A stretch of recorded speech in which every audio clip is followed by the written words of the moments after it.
So I went to, how would I say, I went to Wilberforce.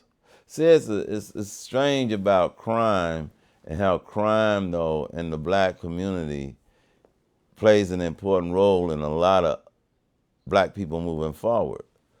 Uh, then my uncle, who I respected and looked up to, was a hustler, gangster, they would say. But that was my uncle. I loved him, and he loved my mom, and he left my mom money. He said, that's what hustlers do.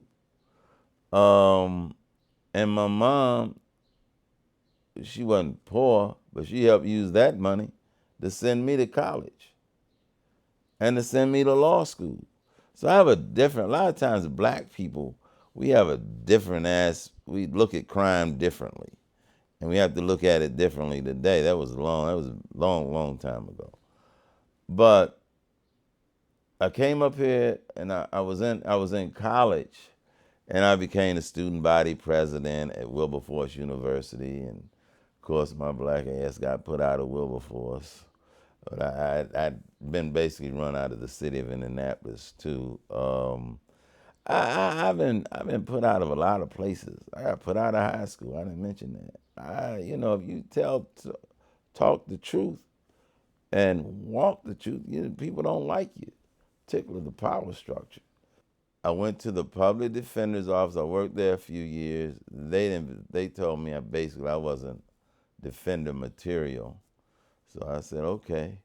And then my best friend up here, Curtis Brinkley, and some other people said, don't look for another job. Just work for yourself. Become your lawyer yourself. Work for yourself. Do for self. You ain't got to work for them. So that's what I did. I just been practicing law as a solo practitioner for all the years after I left the public defender's office. And it's been very rewarding. Allowed me to grow, look at things. And what I've seen is that they're not trying to stop crime. The power structure in this town or any large city, they're not trying to stop crime. I tell people, they get a little offensive about it. For 30 some years, I've been keeping drugs and guns on the streets of Philadelphia. That was my main practice, drugs and guns. And people say, that's, no, you shouldn't say that. They, well, why would it's reality. We keep, that's what all defense lawyers do basically. We keep crime going. Now there's various types of crime, but we as a community of defense lawyers, we primarily keep drugs and guns on the streets.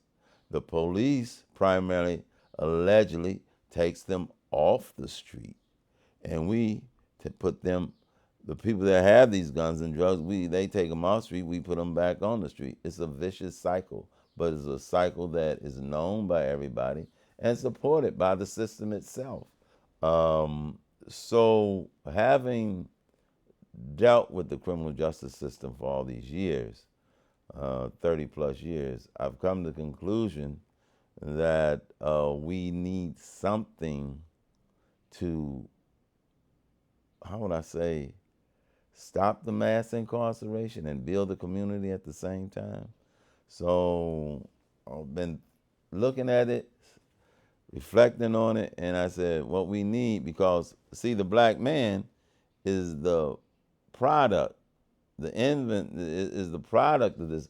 Matter of fact, if you go through the administrative paperwork in the CJC, which is the criminal courts in our city, do you know what they refer to judges or what cases? They don't, basically cases, you always think of people. They don't even give us that respect and that much respect in some of the paperwork. When the judges will get assigned a courtroom, they call it an inventory. Judge Smith will take over the inventory in courtroom 1005, while Judge McIntyre, these are just examples, McIntyre would take over the inventory in 508. They inventory is what? You thinking about products. You know, that's what we talking about. That's why I look at black, and I'm saying, like, my people are not products. They're human beings.